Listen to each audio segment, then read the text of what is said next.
Sabe, toda vez que a gente baixa um arquivo, entra no app do banco ou recebe uma atualização de software, existe um guardião invisível trabalhando nos bastidores.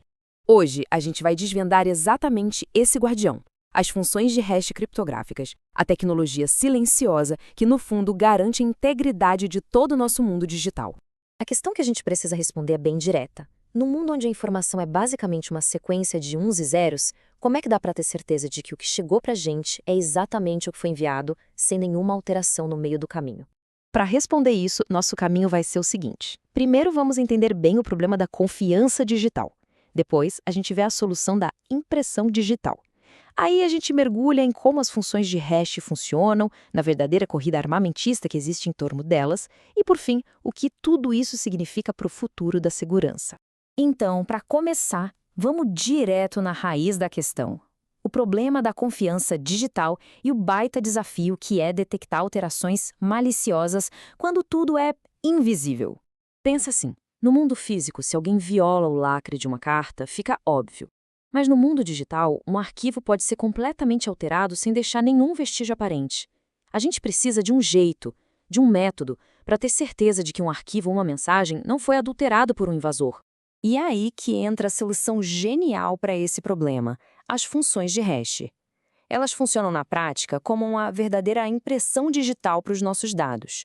O conceito-chave aqui é o Message Digest, ou, para simplificar, hash. Imagina só, uma função que pode pegar um arquivo de filme de gigabytes ou um simples oi no e-mail e conseguir condensar isso numa pequena sequência de caracteres que tem sempre o mesmo tamanho. Essa é a impressão digital única daquele dado específico.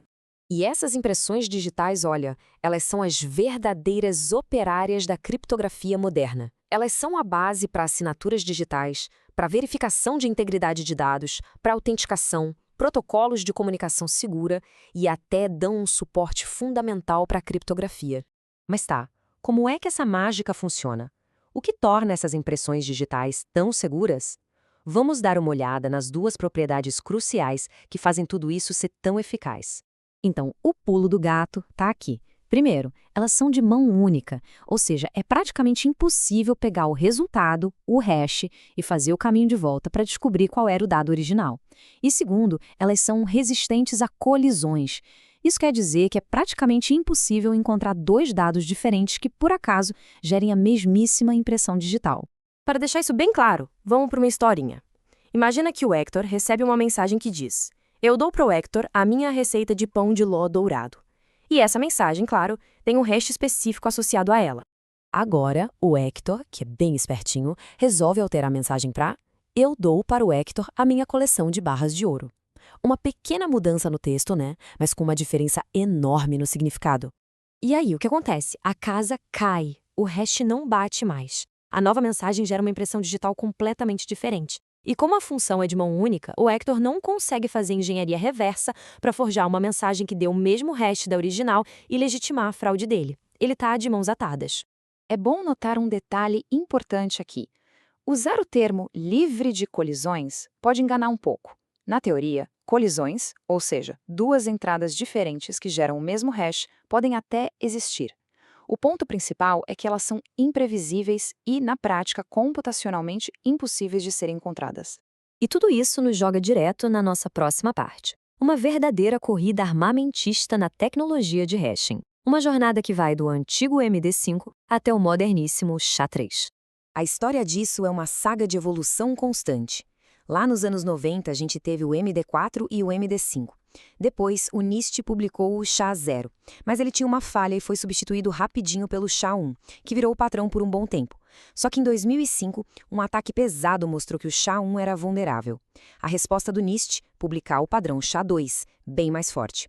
E em 2012, depois de uma competição pública, o algoritmo Keccak foi escolhido para ser o nosso SHA-3. Para a gente ter uma ideia do tamanho do estrago daquele ataque de 2005 no SHA-1, tudo se resume a um número: 2 elevado a 63. Esse foi o número de operações computacionais que os pesquisadores precisaram para achar uma colisão no SHA-1. E esse número era perigosamente baixo. E por que isso foi tão grave? Porque o número de passos que deveria ser necessário, teoricamente, era de 2 elevado a 80. A diferença entre os dois é brutal. Isso provou sem sombra de dúvida que o SHA-1 não era mais seguro o suficiente contra um invasor com grana e recursos, tornando a busca por um novo padrão uma urgência. Então, é crucial entender isso. O desenvolvimento do SHA-2 e do SHA-3 não foi só uma atualização de rotina, um upgradezinho. Foi uma resposta direta e necessária a essas ameaças que não param de evoluir, resultando em algoritmos bem mais fortes, complexos e, claro, mais seguros. Rolou até uma certa controvérsia na época do SHA-3, com gente preocupada que o NIST o tivesse enfraquecido. Mas, como o grande criptólogo Bruce Schneier disse na época, as mudanças foram feitas de boa fé e, no fim das contas, resultaram num equilíbrio ainda melhor entre segurança e desempenho. E com tudo isso na mesa, vamos agora para a parte final, para conectar todos os pontos. O futuro da segurança e por que essa batalha silenciosa realmente importa para todo mundo.